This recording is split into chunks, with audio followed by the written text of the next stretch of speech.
Salam sejahtera dalam kasih Tuhan kita Yesus Kristus. Hari ini saya akan mengajak kita untuk melihat satu bagian firman Tuhan yang terambil dari Amsal pasal yang ke-16 ayat 32. Orang yang sabar melebihi seorang pahlawan, orang yang menguasai diri melebihi orang yang merebut kota. Mengapa firman Tuhan mengatakan orang yang sabar melebihi seorang pahlawan? Siapakah pahlawan itu?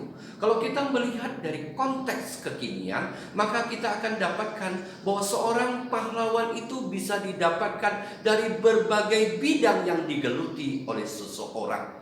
Seorang pahlawan bisa keluar dari bidang pendidikan, bidang kesehatan, bidang olahraga, bidang lingkungan, bidang kemanusiaan, dan lain sebagainya.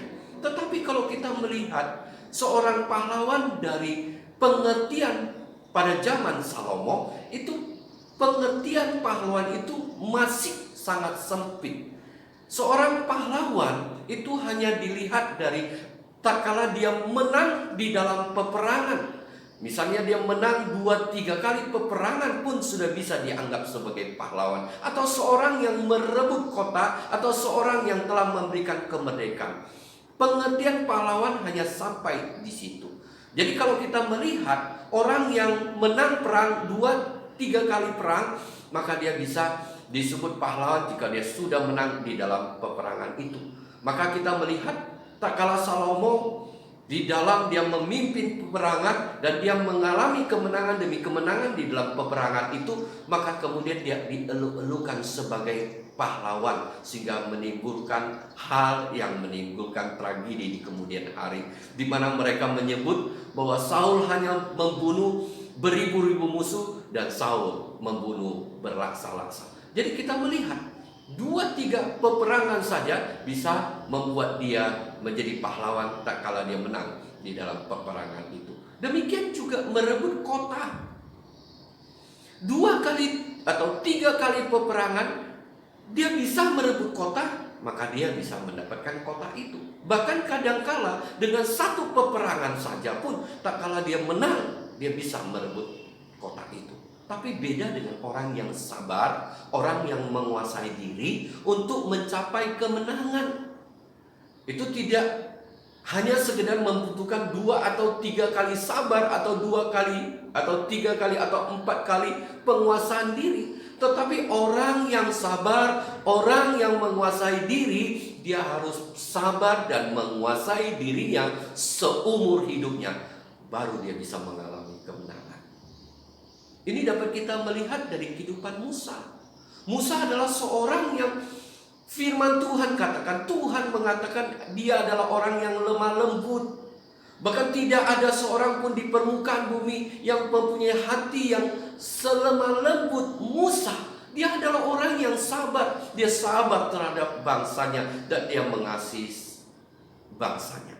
Tapi kita melihat tak kala suatu ketika dia begitu tidak sabar kepada bangsanya, yaitu generasi kedua daripada bangsanya. Dia begitu marah akhirnya, dan oleh karena kemarahan itu membuat dia teledor dalam perkataannya, teledor di dalam perbuatannya, teledor dari sikap hatinya kepada Tuhan. Dan akhirnya dia harus dihukum oleh Tuhan, tidak diizinkan masuk ke tanah perjanjian, masuk ke tanah Kanaan. Jadi kita melihat untuk menjadi orang yang sabar, menjadi orang yang menguasai diri sehingga dia dapat memperoleh kemenangan, dia harus sabar dan dia harus menguasai hidupnya, menguasai dirinya seumur hidupnya, sehingga akhirnya dia mendapatkan kemenangan dalam hidupnya. Dan ini tidak gampang, dan banyak orang menolak untuk sabar karena dia menganggap bahwa sabar itu adalah sesuatu yang begitu pesimis.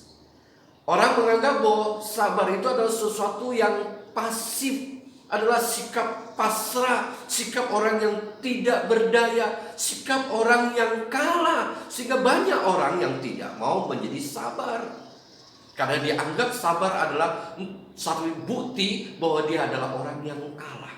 Tapi benarkah bahwa sabar adalah sesuatu yang menunjukkan bahwa dia tidak berdaya, menunjukkan bahwa dia adalah orang yang kalah? Atau orang yang pasif dan pasrah? Tentu tidak seperti itu. Kita melihat bahwa firman Tuhan menghubungkan sabar dengan penguasaan diri. Di dalam penguasaan diri itu membutuhkan pengendalian diri dan mengontrol diri. Dengan kata lain, bahwa orang itu bisa saja tidak sabar, tetapi oleh karena sesuatu, dia mau sabar dengan menguasai dirinya, yaitu dengan mengendalikan diri dan mengontrol dirinya. Mengapa kita orang percaya harus sabar? Dan sabar ini kita percaya adalah satu kekuatan dan kemenangan bagi setiap orang yang percaya. Mengapa kita harus sabar? Yang pertama yang kita harus sadari, kenapa kita harus percaya, kita harus sabar, adalah karena sabar itu adalah merupakan perintah Tuhan. Ada banyak perintah Tuhan untuk kita sabar. Saya ambil 2 contoh saja yang dapat kita lihat dalam Kolose pasal 3 ayat 14 dan Roma 12 ayat 12. Di situ Tuhan menyuruh kita sabar.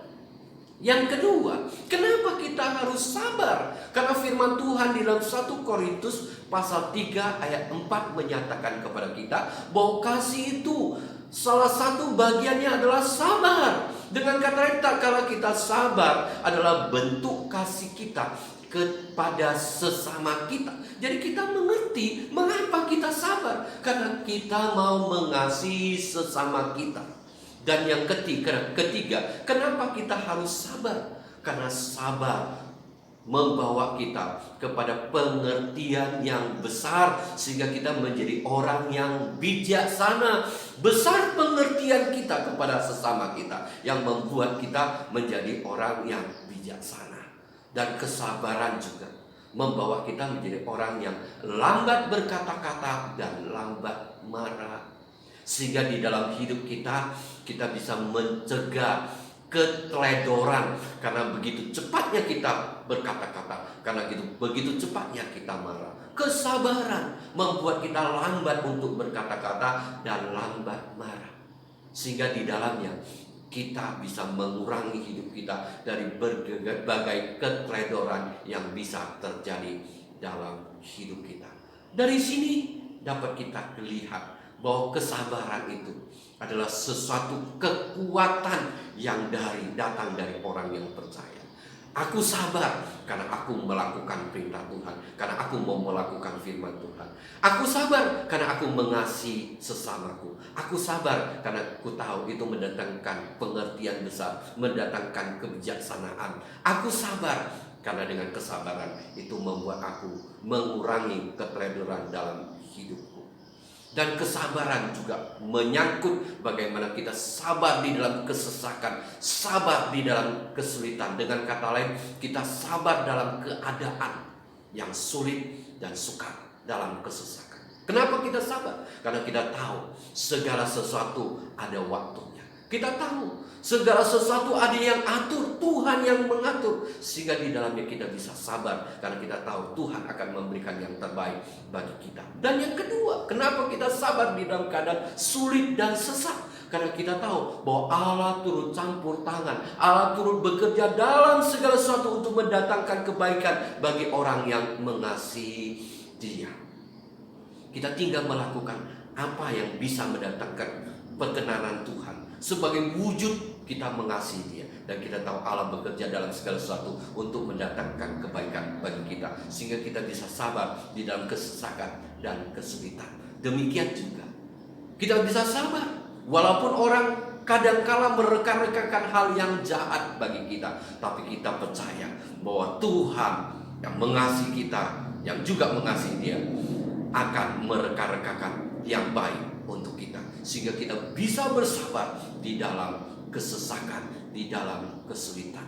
Kita sabar bukan kita kalah, kita sabar bukan kita tidak berdaya, kita sabar karena kita sedang melakukan firman Tuhan. Kita sabar karena kita mengasihi sesama kita.